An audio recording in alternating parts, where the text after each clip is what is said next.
We've all wondered what would happen if we participated in the Squid Game. How hard are the games? I started analyzing that, and the truth is that there are games we could win, but there are others that are impossible. Today on CharlieTales, we'll rank all the games from the easiest to the hardest. Ready? Let's get started.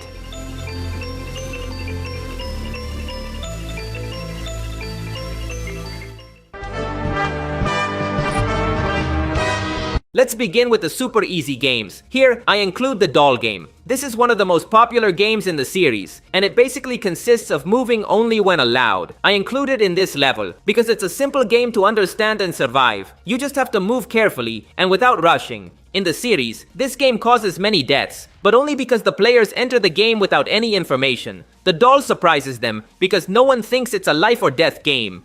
Here's an important fact. In Season 1, when Gi-hun participated in this game, only 201 players survived. In Season 2, 365 players survived, almost double. More people survived in the new season, because Gi-hun gave them information. So anyone with care and patience can win this game.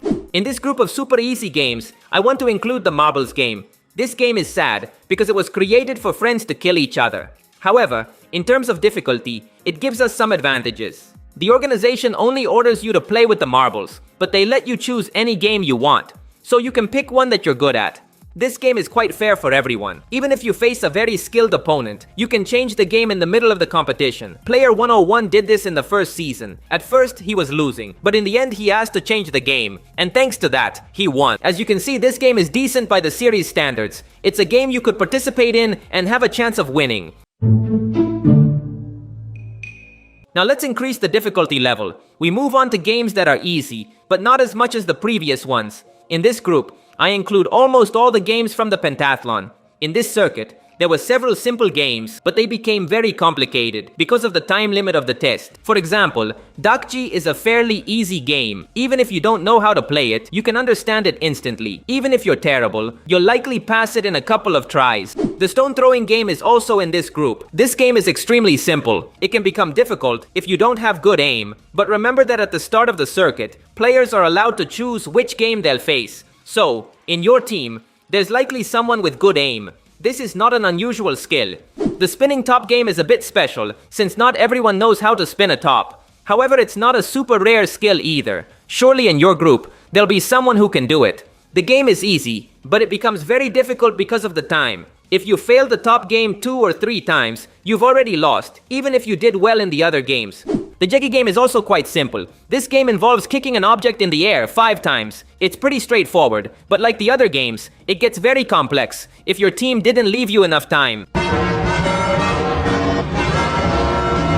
Now let's move on to medium difficulty games. Here are games with a 50% chance of being completed, like the carousel game. This game requires players to hide in rooms, but only in groups, according to the number the organization demands. The game gets complicated because the rooms are limited, and if you don't hurry, someone else will take them. This game is difficult because you depend a lot on other people. You need other players to choose you to join their group. No matter how strong or smart you are, if no one supports you, you're done for. Additionally, it's a game prone to betrayal among teammates. The time factor messes up any strategy. When the voice calls the number, you only have a few seconds to run.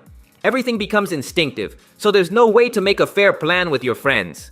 There's a lot of luck involved, so the chances of winning this game are random. It's worth noting that if you're introverted, you've already lost. To survive here, you need to have made friends in the previous games. You need a group. If you don't have good teammates in this competition, you'll be the first to be discarded. In the medium difficulty category, I also include the Squid Game. We saw this game in the last season, in the final showdown between Gi-hun and Sang-woo. It basically boils down to a deadly battle against one person. There are certain rules, but they're almost symbolic. The reality is that you have to kill your rival to win. It's a game that doesn't require much science, and I rank it as medium difficulty because it's fair and balanced. You only fight against one person, and there are no deadly traps or anything like that. So if you're somewhat strong, you can win. Or even if you're weak, you can cheat a bit and win. It's a brutal game, but one that any of us could potentially win. In this group, I also include Russian roulette. I don't have to explain too much. This game involves 2 people shooting themselves until one gets hit. The game depends entirely on luck, so you have a 50% chance of winning or losing. There's no strategy that works, but it's also not too unfair, because your rival is in the same conditions as you. Since it's a luck-based game, you have a chance of winning, no matter how skilled you are. Here I also include the game Rock Paper Scissors -1. This is another game from the Recruiter. It's basically rock paper scissors with a small degree of difficulty. Like Russian roulette, this game doesn't have strategic options. You depend entirely on luck. To finish this group, I want to talk about the tug of war game. This test doesn't have much complexity in its functioning. Each team pulls to its side with all its strength. It's ranked in medium difficulty because it depends entirely on your team. In the series, they never tell you which game is coming, so there's no way to be prepared. If you chose a bad team, you'll lose no matter how strong you are. And if you chose a good team, you'll win, even if you're very weak.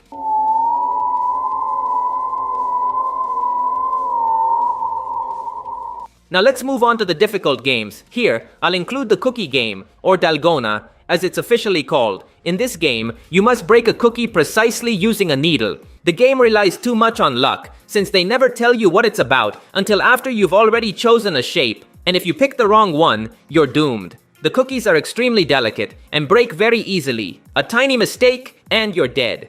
Of course, there are easy ways to beat this game using the trick of licking the cookie. But this was an exceptional case. Gi-hun discovered this technique by a miracle. The game was never intended for you to lick the cookies. That's why they give you a needle. Obviously, if you play, they won't tell you about this technique, and it would be very difficult for any of us to discover it on our own. Let's talk about gongi. This game was featured in the pentathlon and is the most complex of the circuit. Here, you must precisely maneuver 5 plastic pieces with a lot of skill. The difficulty of the game lies in the fact that it requires very specific skills. You need to have been born in Korea to understand the test. Otherwise, you won't even know how to hold the pieces. This game isn't like throwing one stone against another. Anyone can understand that. Gongi requires specific maneuvers that only someone who has mastered the game can perform. Among us, almost nobody knew about this game until we saw the series. If you asked me to play it now, I wouldn't beat it, even in 20 tries. Additionally, in the pentathlon, you don't get much time. Gongi is a game that requires a lot of trial and error. If you make a mistake at any part, you must start over from the beginning. It's the perfect game to frustrate players in the pentathlon.